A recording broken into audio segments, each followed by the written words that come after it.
చైనాలో corona virus విజృంభిస్తుంది. ఈ వ్యాధి సోకిన వారికి ఎలాంటి లక్షణాలు ఉన్నాయంటే, ముందుగా జలుబు చేస్తుంది. ఆపై జ్వరం, దగ్గు, ఛాతీలో నొప్పి, ఊపిరి తీసుకోవడంలో ఇబ్బందులు ఎదురవుతాయి. ఆపై చికిత్స అందకపోతే కిడ్నీ ఫెయిల్ కావడం, తీవ్రమైన నిమోనియాకు దారితీస్తుంది. చలికాలంలో ఈ వైరస్ తీవ్రత, వ్యాప్తి ఎక్కువగా ఉంటుంది.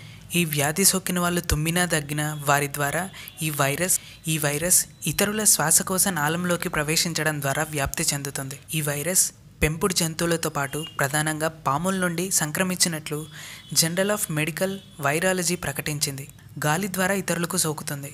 దీని బారిన పడిన వారికి సన్నిహితంగా ఉండటమే ప్రమాదం. ఈ వ్యాధికి చికిత్స కానీ అడ్డుకోగలిగిన వ్యాక్సిన్ కూడా ప్రస్తుతానికి అందుబాటులో లేదు. ఈ వైరస్ బారిన పడకుండా కాపాడుకోవడమే అతిపెద్ద చికిత్సా మార్గం. ఇది సోకకుండా ఉండాలంటే ఇతరులకు, అపరిచితులకు దూరంగా ఉండాలి.